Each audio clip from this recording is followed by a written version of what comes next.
பேசும்படியாய் ஆண்டவர் எனக்கு கொடுத்திருக்கிற இந்த வாய்ப்பிற்காக நான் ஆண்டவருக்கு நன்றி செலுத்துகிறேன். கூட வாசிக்கலாம். மார்க் 5:36 பயப்படாதே, விசுவாசம் உள்ளவனாய் இரு என்று சொல்லி. ஆமென்.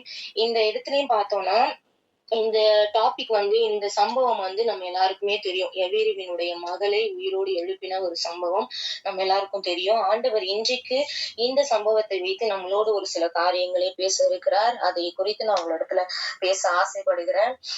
இந்த இடத்துல பாத்தீங்கன்னா, பயப்படாதே, விசுவாசம் உள்ளவனா இரு. இங்க யார பார்த்து சொல்றாரு, எதுக்காக சொல்றாருன்னா, நம்ம எல்லாருக்கும் தெரியும், ஜெபாலய தலைவர் யவீருவ பார்த்து ஆண்டவருடைய சத்தியத்தை அறிந்தவர் தான் அவரு. அவருடைய வாழ்க்கையையே புரட்டி போடுகிற மாதிரி ஒரு சம்பவம் அந்த இடத்துல நடக்குது.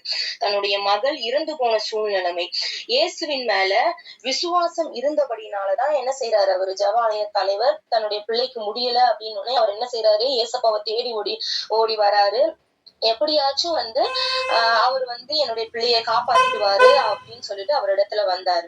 அப்போ அந்த இடத்துல நடந்த சம்பவம் என்ன, பட் அவர் இயேசுவை அழைச்சிட்டு போறதுக்குள்ளவே அந்த இடத்துல என்ன நடக்குது, அவங்களுடைய பிள்ளை இறந்து போகிறாள். அப்போ அங்க இருக்கிறவங்க அவரை சொல்றாங்க, உங்களோட பிள்ளை இறந்துருச்சு, நீ அந்த வசனத்தை படிச்சா தெரியும். அவர் அவங்க நீங்க ஏன் ஆண்டவரை டிஸ்டர்ப் போதுகிற, ஏன் நீங்க டிஸ்டர்ப் பண்ற அப்படின்ற மாதிரி ஒரு காரியம் அங்க நடக்கும்.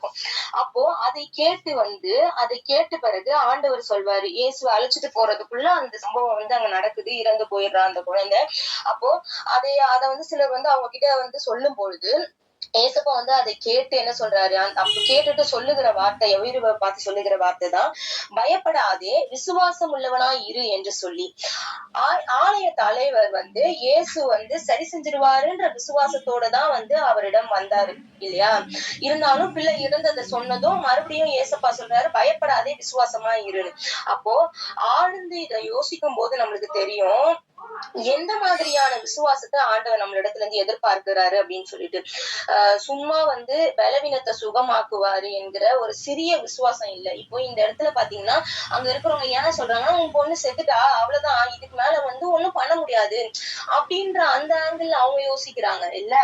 அப்போ அவருக்குள்ளயும் அந்த அந்த அந்த ஒரு காரியம் இருந்திருக்குமோ என்னமோ நம்மளுக்கு தெரியாது.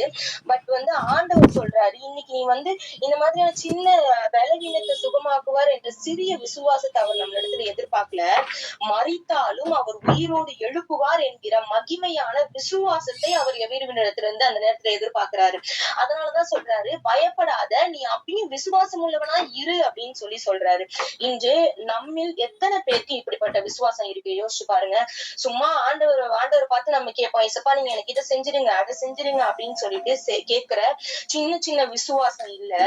பாசிபிளே இல்லன்னு இருந்தாலும் அதை பாசிபிளா மாற்றுகிறவர் என்னோடு இருக்கிறார் என்கிற விசுவாசத்தை இந்த வேலையில ஆண்டவர் நம்மளிடத்துல இருந்து எதிர்பார்க்கிறார். அதை மாத்திரமே ஆண்டவர் நம்மளிடத்துல இருந்து எதிர்பார்க்கிறார். அப்படிப்பட்ட ஒரு விசுவாசம் எனக்குள்ள வேணும் அப்படின்னு சொல்லிட்டு. இந்த உலகத்திலயும் கூட ஒரு மனுஷர் அப்படி இருந்தாரு. இந்த ஒரு வசனத்தை அடிப்படையா வைத்து உலக புகழ்பெற்ற ஊழியக்காரர் ஒருத்தர் இருந்தாரு, ஸ்மித் விங்கிள்வர்த்னு சொல்லிட்டு ஒரு தேவ மனிதர் கிட்டத்தட்ட 20 பேருக்கு மேலான மரித்த சடலத்தை உயிரோடு எழுப்பின சம்பவம் நம்மளுடைய தேசத்துல நடந்திருக்கு. அவர் அமெரிக்கா தேசத்துல வாழ்ந்த ஒரு மிகப்பெரிய தேவனுடைய மனிதர். உங்களை எல்லாருக்கும் யாருக்காவது தெரிஞ்சிருக்க வாய்ப்பு இருக்கு. நீங்க ஃப்ரீயா இருக்கும் போது அவருடைய டெஸ்டிமோனி போய் பாருங்க. அவருடைய சாட்சியை கேட்கும் போது உங்க எல்லாருக்குமே தெரியும். அப்போ அந்த அமெரிக்கா தேசத்துல வாழ்ந்த ஒரு மிகப்பெரிய தேவ மனிதர் அவருடைய ஊழியத்தின் ரகசியத்தை கேட்கும் பொழுது அவர் சொன்னது என்ன தெரியுமா, இந்த மார்க் 5:36 தான், பயப்படாதே, விசுவாசம் உள்ளவனா இரு என்று இயேசு சொன்னதை என் வாழ்க்கையில நான் அப்ளை பண்ணேன் என்று அவர் சொல்லியிருக்கிறாரு. நீங்க கேட்டீங்கன்னா தெரியாம. அப்போ அப்படி சொல்லி இந்த வசனத்தை அவருடைய வாழ்க்கையில அவர் எடுத்துக்கொண்டு மரித்த உடல்கள் அநேகத்தை அவர் உயிரோடு எழுப்பி இருக்கிறாரு. ஒரு டைம் பாத்தீங்கன்னா, ஒரு பப்ளிக் மீட்டிங்ல த்ரோட் ஆபரேஷன் செஞ்சுட்டு ஒருத்தவங்க வந்திருந்திருக்காங்க. அப்படி வந்திருக்கும் போது அவங்க அந்த தொண்டையில ஹோல்ஸ் போட்டு அந்த தொண்டை வழியா தான் அவங்க எதை இருந்தாலும் சாப்பிடுறது அந்த மாதிரி காரியங்கள் இருந்திருக்கும் போல. அப்போ அந்த லைவ் மீட்டிங்ல அந்த அந்த பப்ளிக் மீட்டிங்ல அவர் என்ன செஞ்சிருக்கிறாருன்னா, அவருடைய கரங்களை கொண்டு அந்த தொண்டை குழிக்குள்ள அவருடைய கரங்களை விட்டு எடுத்த மாத்திரத்துல அந்த ஓட்டை மறைஞ்சு போச்சு. ஆமென். அப்படிப்பட்ட விசுவாசத்துல வெறித்தனமான ஒரு தேவ மனிதர் தான் இவரு. ஆமென். அப்படிப்பட்ட ஒரு மகிமையான ஒரு விசுவாசம் அவருக்குள்ள இருந்துச்சு. அந்த விசுவாசத்திற்கு காரணம் இந்த வசனம். அப்போ அதற்கு காரணம் என்னன்னு கேட்டா, பயப்படாத, விசுவாசமா இரு என்று தேவன் சொல்லிட்டாரு. நாம ஏன் பயப்படணும்? எதுக்கு நம்ம பயப்படணும் என்கிற அந்த ஆழ்ந்த விசுவாசம் அவருக்குள்ள இருந்ததுனாலதான். அப்போ இந்த வசனம் இயற்கைக்கு அப்பாற்பட்டதான ஒரு வசனம். அப்படியாக ஆண்டவர் அதனை வேதாகமத்துல நம்மளுக்கு விவரித்திருக்கிறார். இன்னைக்கும் உங்களுக்கும் எனக்கும் கூட இந்த வசனம் மிகவும் முக்கியமான ஒன்றாக இருக்கிறது. இந்த வசனத்தின்படி விசுவாசம் உள்ளவர்களாய் நம்ம இருக்க வேண்டும். ஆமென். மிகவும் அவசியமான ஒரு காரியமா இருக்குது. இன்னைக்கு நம்ம சும்மா சும்மா ஏனோ தானோன்ற விசுவாசம் இல்ல, மரித்த சடலத்தின் உயிரோடு எழுப்புகிற தேவன் என்னோடு கூட இருக்கிறார். அப்படிப்பட்ட வல்லமையை நம்மளுக்கும் தந்திருக்கிறாரு இல்ல. அப்போ அந்த மாதிரியான விசுவாசம், அந்த ஆழ்ந்த விசுவாசம் நம்மளுக்குள்ள இருக்கணும். அப்போ இந்த இடத்துல பார்த்தோம்னா யவீருவை பார்த்து பயப்படாதே, விசுவாசமா இரு என்று சொல்லி, இயற்கைக்கு அப்பாற்பட்ட காரியமா இருந்தாலும் சரி, அதை நான் மாத்துவேன், உனக்காக நான் சரி பண்ணுவேன் அப்படின்னு சொல்லி அந்த பிள்ளையை என்ன செய்யறாரு, மரித்த பிள்ளையை உயிரோடு எழுப்புகிறார். ஆமென். ஓகே, நம்ம தொடர்ந்து சுருக்கமா ஒரு சில காரியங்களை தியானிக்கலாம். முதலாவதாக நம்ம பார்த்தோம், இதுல ஃபுல்லா நம்ம இதுல பார்த்தோம்னா, ஏன் பயப்படாத, விசுவாசமா, நான் ஏன் பயப்படக்கூடாது, ஏன் விசுவாசமா இருக்கணும் அப்படின்னு ஆண்டவர் சொல்றாருன்னா, ஃபர்ஸ்ட் காரியம் என்னன்னு பார்த்தோம்னா, மார்க் 5:38 சொல்றாங்க. 38 பார்த்தோம்னா தெரியும், ஜெபாலய தலைவனுடைய வீட்டிற்கு வந்தார் அப்படின்னு சொல்லப்பட்டிருக்கிறது. ஆமென். ஏன் பயப்படக்கூடாதுன்னா, அவர் நம்மோடு வருவார். ஆமென். ஹல்லேலூயா. அவர் நம்மோடு வருவார், அவர் நம்மோடு இருக்கிறார். அப்படி நம்மளோடு எப்பொழுதும் இருக்கிற தெய்வமாய் அவர் இருக்கிறார். அப்ப முதலாவதாக அவர் நம்மோடு வருவார். யவீரு, நீ பயப்படாத, விசுவாசமா இருன்னு ஏன் தெரியுமா அவர் சொல்றாரு? நான் உன் கூட இருக்கிறேன், நான் உன் கூட வருவேன், நீ பயப்படாத அப்படின்னு சொல்றாரு. இன்றைக்கும் நம்மள யாரெல்லாம் இப்படிப்பட்ட சவால்களுக்குள் நடுவில் நின்று கொண்டிருக்கிறோம் யோசிச்சு பாருங்க. கர்த்தர் உங்களை பார்த்து அப்படிப்பட்ட சவால்களுக்கு நடுவுல, அப்படிப்பட்ட சோதனைக்கு நடுவுல நிற்கிற நம்ம ஒவ்வொருவரையும் பார்த்து சொல்லுகிறாரு, உன் சூழ்நிலைமையில நீ தனியா இல்ல, உன் சூழ்நிலைமையில நீ தனியா போராட வேணாம், உன் சூழ்நிலைமையை நீ தனியா ஃபேஸ் பண்ண வேணாம், நான் உன் கூட இருக்கிறேன் என்று கர்த்தர் நம்மை பார்த்து சொல்லுகிறார். ஹல்லேலூயா. அப்ப இன்றைக்கும் எதற்காக நம்ம ஏங்கிக்கிட்டு இருக்கிறோமோ அதில் அவர் நம்மோடு கூட இருக்கிறார். எதுக்காக நம்ம எதிர்பார்த்துட்டு இருக்கிறோமோ அதில் அவர் நம்மோடு கூட இருக்கிறார். எப்படிப்பட்ட சவால்கள்ல நம்ம நிற்கிறோமோ அதில் அவர் நம்மோடு கூட இருக்கிறார். எதுக்காக நம்ம பைத்தியம் போல திரிஞ்சிட்டு இருக்கிறோமோ அந்த காரியத்துல அவர் நம்மோடு கூட இருக்கிறார். ஹல்லேலூயா. அப்போ சோர்ந்து போகாதீங்க. இந்திய நாட்கள்ல அவர் நம்மோடு கூட பேசுகிற காரியம், நான் உன் கூட வருகிறேன், நான் உன் கூட இருக்கிறேன் அப்படின்னு சொல்லி ஆண்டவர் இன்னைக்கு திட்டமும் தெளிவுமாய் நம்மளோடு கூட பேசி கொண்டிருக்கிறார். ஹல்லேலூயா. அப்போ அன்று கானான் தேசத்துல இஸ்ரவேல் ஜனங்களை அவர் எப்படி நடத்தினாரு நம்ம எல்லாருக்கும் தெரியும். அவங்க கிட்ட போயிட்டு அட்ரஸ் சொல்ல, நீ இப்படி போயிடுப்பா, மேப் போட்டு கொடுக்கல, நீ இந்த மாதிரி போயிடு, இந்த லெஃப்ட்ல போயிடு, இந்த ரைட்ல போயிடு, ஸ்ட்ரெயிட்டா போ, செங்கடலை கடந்து போ அப்படின்னு அவர் அவங்கள அந்த மாதிரியா நடத்தல. நீ போயிடு அப்படின்னு சொல்லிட்டு அவங்கள தனியா இருக்க விடல. பகலில மேக ஸ்தம்பமாய், இரவுல அக்கினி ஸ்தம்பமாய் அவர் வழி நடத்தினார். ஹல்லேலூயா. இன்று நம்மோடு அவர் வருகிறார். ஆமென். இன்று நம்மோடு அவர் மேக ஸ்தம்பமாய் வருகிறார், அக்கினி ஸ்தம்பமாய் வருகிறார். நம்ம அதான் பாடுறோம்ல, மேக ஸ்தம்பம் மேலிருந்து பாதுகாக்குது, பாதை காட்ட பாதல் எல்லாம் கூட செல்லுது, அன்பான தேவன் என்னோடு வருவார், அது போதும் என் வாழ்விலே, அன்பான தேவன் என்னோடு வருவார், அது போதும் என் வாழ்விலே. ஆமென். அந்த அன்பான தெய்வம் நம்மோடு எப்பொழுதும் வருகிறவராய் இருக்கிறார். அவர் நம்மோடு வருவாரானால் எந்த சூழ்நிலையோ எந்த பிரச்சனையோ நம்மை ஒன்றும் சேதப்படுத்த முடியவே முடியாது. அதான் தாவீது அழகா சொல்வார்ல, உம்மாலே நான் ஒரு சேனைக்குள்ள பாய்வேன், உம்மால ஒரு மதிலை தாண்டுவேன்னு சொல்லி அந்த வசனத்து அந்த வார்த்தை அவருக்குள்ள இருந்து எப்படி வெளிப்பட்டிருக்கும் இல்லையா? உம்மால நான் ஒரு சேனைக்குள்ள பாய்வேன். உங்களால நான் ஒருத்தரை எதிர்ப்பேன். உங்களால நான் 2 பேரை எதிர்த்துருவேன் ஏசப்பா. உங்களால ஒரு கும்பல நான் எதிர்த்துருவேன்னு சொல்லல. உம்மால நான் ஒருத்தரா நீ சேனைக்குள்ள பாய்வேன் அப்படின்னு சொல்லி விசுவாசத்தோடு கூட சொல்றார். அப்போ இன்றைய நாட்கள்லயும் அவர் நம்மோடு கூட இருக்கிறார். அவர் நம்மோடு கூட வருகிறவராய் இருக்கிறார். ஹல்லேலூயா. அதன்படி நாம வந்து ஒவ்வொரு காரியத்திலும், ஒவ்வொரு சூழ்நிலைமைகளிலும் அவர் நம்மோடு கூட இருக்கிறார் என்பதை உணர்ந்து நம்ம செயல்படும்படியாய் அழைக்கப்படுகிறோம். ஆமென்.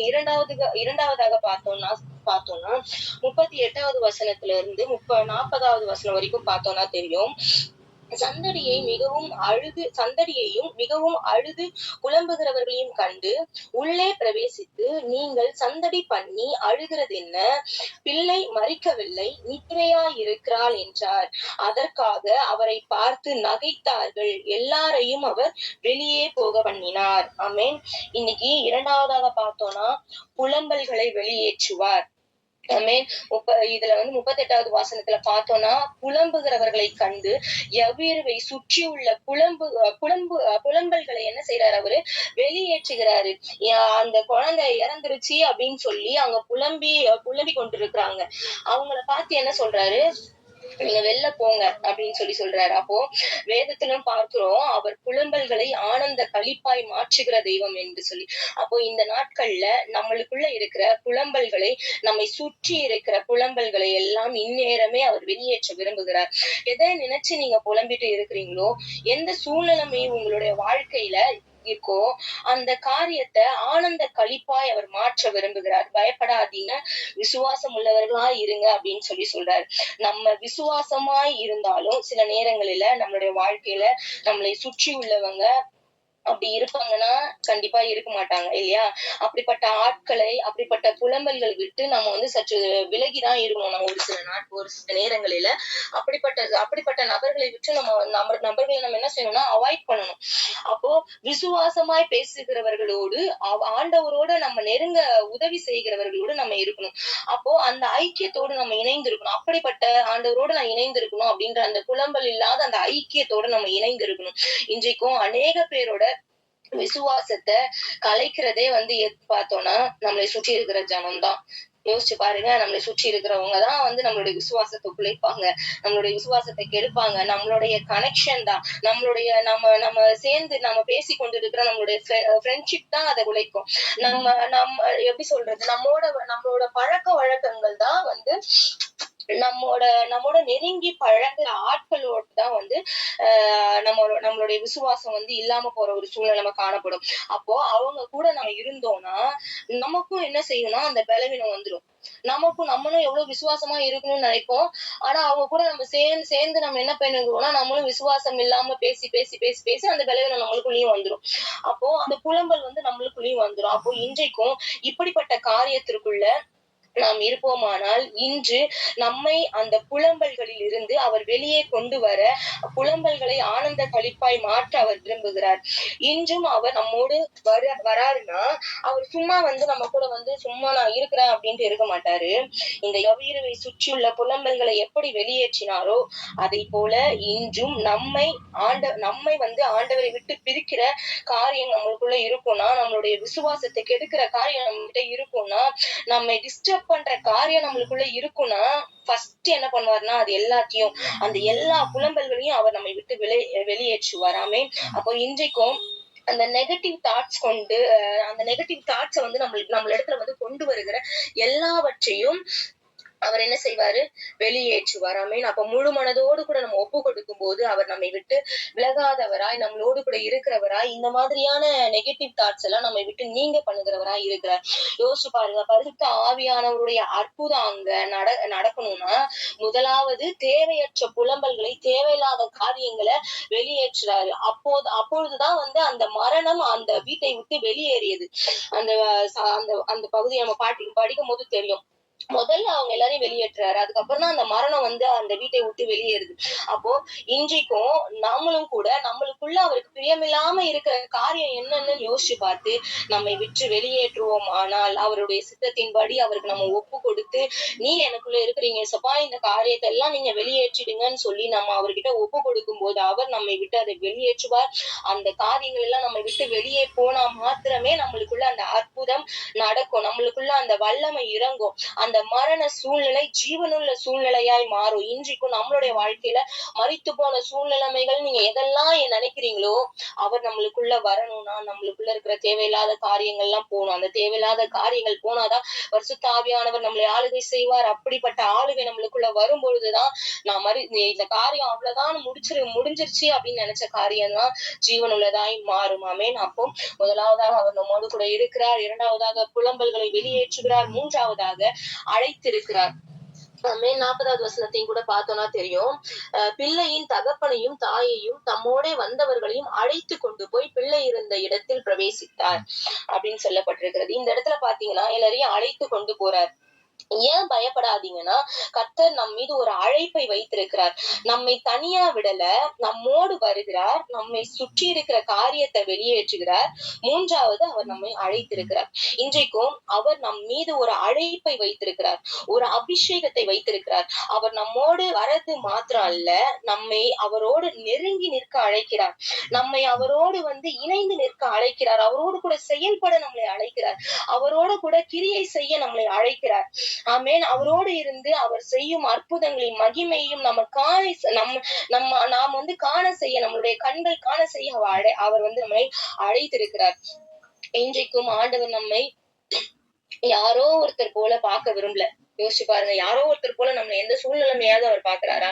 எந்த சூழ்நிலைமையில நம்ம விழுந்தாலும், எந்த சூழ்நிலைமையில நம்ம நின்றாலும் அவர் யாரோ ஒருத்தர் போல விட்டுட்டு போறவரா இல்ல, அவருடைய பிள்ளையாய் நம்மளை அழைத்து அவரின் அரவணைப்பில் நம்மை நிற்க செய்கிறவராய், நம்மை அழைக்கிறவராய் இருக்கிறார். என் பக்கத்துல நான் உனக்கு ஒரு ஸ்தானத்தை கொடுத்திருக்கிறேன் அப்படின்னு சொல்லி ஆண்டவர் சொல்றாரு. யோசிச்சு பாருங்க, அந்த ஸ்தானத்தை கொடுத்திருக்கிறனால்தான் அந்த பிள்ளை என்கிற ஸ்தானத்தை நம்ம ஒவ்வொருவருக்கும் அவர் கொடுத்திருக்கிறாரு. கிறிஸ்தவர்களாகி நம்ம ஒவ்வொருவருக்கும் அவருடைய பிள்ளை என்கிற ஸ்தானம் இருக்கிறது. அப்போ நாம என்ன செய்யணும்?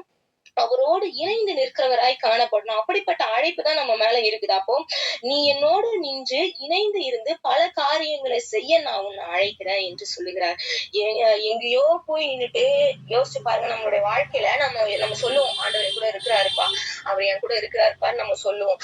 ஆனா நம்ம அவரோட ட்ராக்ல போறோமான்னு பாத்தீங்கன்னா பல சூழ்நிலைகள்ல கிடையாது. ஏதோ ஒரு இடத்துல போய் நின்னுட்டு, ஏதோ ஒரு கட்டத்துல போய், ஏதோ ஒரு சூழ்நிலைமையில நம்ம நின்னுட்டு அவர் என் கூட இருக்கிறாரு, அவருடைய கரத்தின் அந்த நிழலுக்குள்ள நான் இருக்கிறேன் அப்படின்னு நம்ம சொல்லிக்கலாம். பட் அந்த நிழலுக்குள்ள நம்ம இருக்கணும். அப்படிப்பட்ட அந்த நிழலுக்குள்ள நம்ம இருந்தா மாத்திரம்தான் இந்த இரவு வேளையில அவர் நம்மை அழைத்த அழைப்பின் நோக்கத்தை நம்ம நிறைவேற்ற முடியும். ஆமென். இந்த நேரத்துல அந்த அழைப்பின் நோக்கத்தை நம்ம நிறைவேற்றுவோமானால் அவருடைய கரத்திற்குள்ள அடங்கி இருக்க வேண்டும். ஆமென். அவருடைய கரத்திற்குள்ள அடங்கி இருந்த ஆவிக்குரியவர்களாய் நிதானித்து ஒவ்வொரு காரியங்களையும் அறிய வேண்டும். அப்படிப்பட்ட அழைப்பு தான் நம்ம ஒவ்வொருவர் மேலையும் வைக்கப்பட்டிருக்கிறது. இங்கேயும் பாருங்க, அழைத்து கொண்டு போறாரு. எப்படி சொல்றேன்னா, வாங்க, இம்பாசிபிளான ஒரு காரியத்தை பாசிபிளா நான் மாத்துறேன், அதை மாத்த முடியும்னா அந்த பிதாவின் வல்லமையினால மட்டுமே மாத்த முடியும் என்று சொல்லி அவர்கள் எல்லாரையும் அவர் அழைத்து கொண்டு போய் அவங்களுக்கு டீச் பண்றாரு. அங்க இருந்த அந்த சீஷர்கள் எல்லாரும் அந்த அற்புதத்தையும் அடையாளத்தையும் பார்த்திருப்பாங்க இல்லையா? அவங்க அதை பார்த்ததுனாலதான் அவங்களை கொண்டு அநேக அற்புதத்தையும் அடையாளத்தையும் அவர் செஞ்சாரு. அப்போ இன்றும் நம்ம மேலையும் அவர் வல்லமை இருக்குது, அவர் வரன்கள் இருக்குது, அவர் அபிஷேகம் இருக்குது. அதை தட்டி எழுப்பக்கூடிய கிருபையை நம்ம அவரிடத்துல கேட்டு அவரோடு கூட இணைந்து நிற்கணும். அவரோடு கூட இணைந்து அந்த அழைப்புக்குள்ள நாம போகும் பொழுது அந்த வல்லமையின் தீ, அந்த அபிஷேகத்தின் தீ நம்மளிடத்துல அணைந்து போகவே போகாது. அப்போ அந்த தீ நம்மளுக்குள்ள பற்றி எரியதான் நம்மளுக்குள்ள அந்த தாகம் வரும். அந்த அழைப்பினுடைய திட்டம் நம்மளுக்கு தெரியும். அந்த அழைப்பினுடைய நோக்கத்துக்கு நேரா நம்ம வழி நடப்போம். அப்போ அந்த அழைப்புக்கு நேராய் நம்ம இந்த இரவு வேளையில ஒவ்வொருவரையும் நம்ம ஒப்பு கொடுக்க வேண்டும். அந்த அழைப்பை அறிந்து நடக்கிறவர்களா இருக்கணுமாமே. அப்போ 4வது பாத்தீங்கன்னா எழுப்புவார். 45வது 41 42 பார்த்தோம்னா, பிள்ளையின் கையை பிடித்து தலித்தா கூமி என்றார். அதற்கு சிறு பெண்ணே எழுந்திரு என்று சொல்லுகிறேன் என்று அர்த்தமாம். உடனே சிறு பெண் எழுந்து நடந்தாள் அப்படின்னு சொல்லப்பட்டிருக்கிறது. ஆமென். அப்போ மூன்றாவதாக அழைக்கிறார், நான்காவதாக எழுப்புவார். உங்களை கொண்டு பலரை எழுப்புவார். அந்த அழைப்புக்கு நேராய் நம்ம நடப்போமானால் நம்மளை கொண்டு பலரை அவர் எழுப்புகிறவராய் இருக்கிறார். அந்த மனுஷனுடைய பிள்ளைய வந்து மரிச்சு போச்சு அப்படின்னு சொல்லிட்டு அந்த மரிச்சு போன பிள்ளைய என்ன செய்யறாரு அவரு, அந்த பிள்ளைய இருக்கிறார். வீட்டுல இணைந்திருக்கிற பலருடைய வந்து அபிஷேகம் மரித்து போனதா இருக்கும், பலருடைய பரிசுத்தம் மரித்து போனதா இருக்கும், ஆதி அன்பு மரித்து போச்சு, விசுவாசம் மரித்து போன சூழ்நிலைமை இருக்கும். எப்படி எவ்விரவின் மரித்து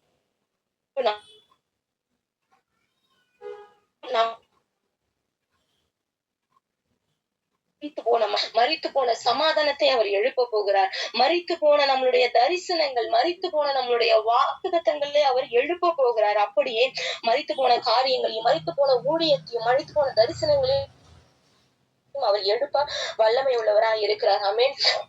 அவர் ஜீவன் கொடுக்கிறவர், தமது ஜீவனை எனக்கும் அளித்து ஜீவன் பெற்றுக்கொள் என்று உரைத்தார் அப்படின்னு நமது அவருடைய ஜீவனை நம்மளுக்குள்ள அளித்து, நீ ஜீவன் பெற்றாம இருக்காத, நான் உன்னை கொண்டு அப்படின்னு சொல்லி ஆண்டவர் இன்றைக்கு நம்ம இரண்டாவது பார்த்தோம்னா ஆச்சரியமாக்குவார். மார்க் 42வது அவர்கள் மிகுந்த ஆச்சரியப்பட்டு பிரமித்தார்கள் அப்படின்னு சொல்லப்பட்டிருக்கிறது. ஆமென். அப்போ ஆச்சரியப்பட்டு பிரமித்தார்கள். நமக்குரிய ஊழியத்தை, தரிசனத்தை, வாக்குத்தத்தத்தை அவர் எழுப்புகிறது மாத்திரம் அல்ல, ஐந்தாவது காரியமாக அவர் நம்மை ஆச்சரியப்பட வைக்க போகிறார். ஹல்லேலூயா. ஆச்சரியமாய் அவர் நடத்த போகிறார்.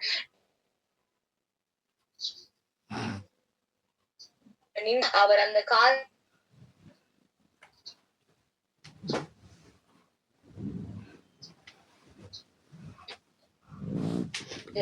நான் உன்னை எல்லா விதத்திலையும் ஆச்சரியமாய் வழிநடத்துகிறேன், நான் உன்னை பிரமிப்படைய செய்கிற தெய்வம் அப்படின்னு சொல்லி நம்ம ஒவ்வொருவருக்கும் அவர் இந்த இரவு வேளையில உணர்த்தி அப்படின்னு நினைக்கிற காரியங்களை அவர் நடக்க செய்ய அவர் உண்மை உள்ளவராய் இருக்கிறார். முடிந்ததுன்னு நினைச்ச காரியத்தை திரும்ப உயிர்ப்பிக்க போகிறார். இன்னைக்கு உங்களுடைய வாழ்க்கையில நீங்க எதெல்லாம் இது முடிஞ்சு போச்சுப்பா, இது அவ்வளவுதான், என் வாழ்க்கை இவ்வளவுதான்ப்பா அப்படின்னு நீங்க நினைக்கலாம். ஆனா அந்த காரியத்தை, அந்த வாழ்க்கைய அற்புதமாய் மாற்றுகிறவராய் அவர் நம்மளோடு கூட இருக்கிறார். அந்த அந்த காரியத்தை பார்த்து நம்மளே பிரமிக்க கூடிய வகையில அவருடைய வல்லமை நம்ம ஒவ்வொருவருக்குள்ளும் உண்டாக போகுது. ஆமென். இந்த கடைசி நாட்கள்ல மாம்சமான யாவர் மேலும் என் ஆவியை ஊற்றுவேன் என்று சொல்லியிருக்கிறார். அப்போ நமக்கால அந்த ஆவியை இந்த நேரத்துல இறங்க போகிறது. அந்த எழுப்புதல் நிறைந்த அந்த அபிஷேகத்தை அனல் மூட்டும் வகையில நம் மீது, நம்முடைய குடும்பத்தின் மேலும், நம்மளுடைய ஊழியத்தின் மேலும் இந்த வேலையில இறங்க போகிறது. ஹல்லேலூயா. விசுவாசிக்கிற ஒவ்வொருடைய குடும்பத்தின் மீதும் இப்பொழுது அந்த ஆச்சரியமூட்டும் வல்லமை இறங்கி கொண்டிருக்கிறது. விசுவாசிக்கிற ஒவ்வொருவர் மேலும் ஒரு பலத்த ஆளுகை இந்த நேரத்தில் இறங்கி கொண்டிருக்கிறது. உயிரோடு கூட எல்லாவற்றையும் அவர் மாற்றுகிற தெய்வமா இருக்கிறார். ஆமென். அப்படியே நம்ம இருக்கிற இடங்கள்ல கண்களை மூடி ஆண்டவரை நோக்கி பார்ப்போமா? ஹல்லேலூயா. அப்பா, எங்களை ஆச்சரியமூட்டும் வகையில, எங்களுடைய கண்கள் பிரமித்து பார்க்கக்கூடிய வகையில இந்த நேரத்துல ஒரு அபிஷேகத்தின் வல்லமை, ஒரு அனல் மூட்டும் வல்லமை, உயிர்ப்பிக்கிற வல்லமை, மரித்து போன காரியத்தை உயிரோடு எழுப்புகிற வல்லமை இந்த நேரத்துல இறங்குவதாக ராஜாப்பா. இறங்கட்டும்பா, என் மீது இறங்கட்டும், என் ஊழியத்தின் மீது இறங்கட்டும், என் குடும்பத்தின் மீது இறங்கட்டும், என்னை சுற்றி உள்ளவர்கள் மீது இறங்கட்டும்பா. எல்லாரும் வாயில திறந்து சொல்லுவோம். அப்படியே அர்ப்பணிப்போமா இந்த வார்த்தைக்கு நேராக? எஸ்பானா, இந்த வார்த்தைக்கு நேராக நான் அர்ப்பணிக்கிறேன். நீர் என்னோடு கூட இருக்கிறீரப்பா, நீர் என்னோடு கூட வருகிறவரா இருக்கிறீர். நீர் அப்பா என்னுடைய புலம்பல்களை ஆனந்த களிப்பாய் மாற்றுகிறவரா இருக்கிறீர். நீர் அப்பா தகப்பனை எங்களை எழுப்புகிறவரா இருக்கிறீர். எங்களை ஆச்சரியப்படுத்துகிற தெய்வமா இருக்கிறீரே. உமக்கு நாங்கள் நன்றி செலுத்துகிறோம், நன்றி செலுத்துகிறோம், நன்றி செலுத்துகிறோம், நன்றி செலுத்துகிறோம். செலுத்துகிறோம் ராஜா. எங்களை நீங்க அழைத்திருக்கிறீங்களப்பா. அழைத்த அழைத்த அந்த அழைப்புக்கு நேராய் எங்களை நாங்க ஒப்பு கொடுக்கிறோம் அப்பா. எங்களை அழைத்தவர் உண்மையுள்ளவர் அப்படின்னு சொல்லி நம்ம இந்த நேரத்துல என்னை அழைத்த உண்மையுள்ள தெய்வத்துக்கு நேரா என்ன நான் ஒப்பு கொடுக்கிறேன் ராஜா. எல்லா சறுக்கலான சூழ்நிலைமைகளும், எல்லா கண்ணீரான சூழ்நிலைமைகளும், நான் விழுந்துட்டேன்னு நினைச்சிருக்கிற எல்லா சூழ்நிலைமைகளும் இந்த நேரத்துல உயிர்ப்பிக்கட்டும் இயேசுவின் நாமத்தினால தகப்பனே. ஹல்லேலூயா. சறுக்கலிலும் கண்ணீரிலும் விழுந்திட்ட என் நிலையை, சறுக்கலிலும் கண்ணீரிலும் விழுந்திட்ட என் நிலையை, சப்பா துன்பங்களை கண்ட நாட்களுக்கு சரியாக என்னை மகிழ செய்திரால் மகிழ செய்ய போகிறார். அல்லேலூயா. விசுவாசத்தோடு சொல்லுவோமா? துன்பங்களை கண்ட நாட்களுக்கு சரியாக என்னை மகிழ செய்தீர். உலகத்தின் ஆழத்திலிருந்து ஆச்சரியமானவரே, என் வாழ்வின் அதிசயமானவரே. அல்லேலூயா. ஆச்சரியமானவரே, என் வாழ்வின் அதிசயமானவரே. சுவே ஆச்சரியமானவரே,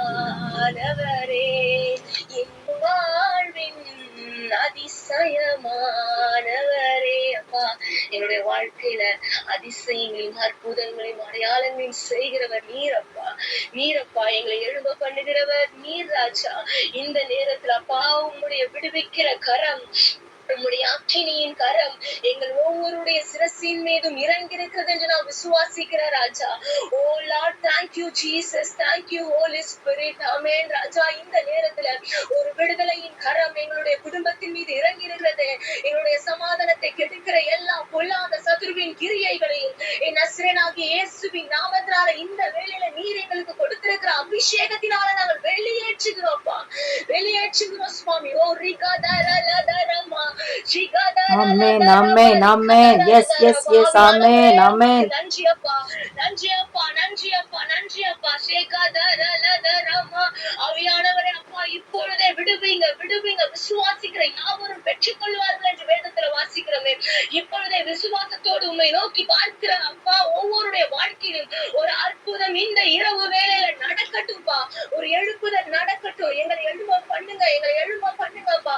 எங்களை எழும்ப பண்ணுகிற தேவன் நீர் எங்களோடு கூட இருக்கிறீரே. நாங்கள் எதை கண்டு அஞ்ச வேண்டும் சுவாமி? எதை கண்டு பயப்படாதபடிக்கு உமக்காக நாங்கள் எழும்ப போகிறோம்ப்பா. இந்த இரவு வேளையில நாங்கள் தீர்மானம் எடுக்கிறோம் சுவாமி. உமக்காக நாங்க எழும்ப போறோம் ராஜா. என்னை எழும்ப பண்ணுகிற ஆண்டவர் நீர் என்னோடு கூட இருக்கிறீர் சுவாமி. சொல்லுவோமா? என்னை எழும்ப பண்ணும் ஆண்டவர் என்னோடு இருப்பதா நான் எழும்புவேன். அவர் மேல தலைம்பலன் அல்ல, அவர் மேல நாமே.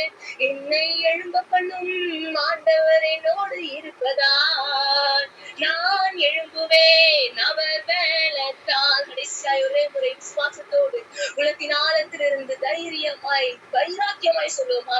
என்னை எழும்ப பண்ணும் ஆண்டவர் என்னோடு இருப்பதா நான் எழும்புவேன். அவர் பலத்தால் அப்பாவும் பலத்தினால நான் எழும்புவேன் சுவாமி.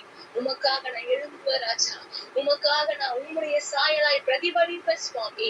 அப்படியே இந்த நேரத்துல வந்திருக்க ஒவ்வொருவரையும் உங்களுடைய கருத்துக்களாய் ஒப்பு கொடுத்து சொல்லிக்கிறோம் சுவாமி. வெளியேறின எந்த கிரியைகளும் திரும்பி எங்களுக்குள்ள வராதபடிக்கு பாதுகாப்பீராக. துதிகன மகிமை எல்லாவற்றையும் ஒருவரைக்கு செலுத்துகிறோம். மீட்பர் ரட்சகர் இயேசு கிறிஸ்துவின் ஜெபம் கேளும் நல்ல பிதாவே. ஆமென்.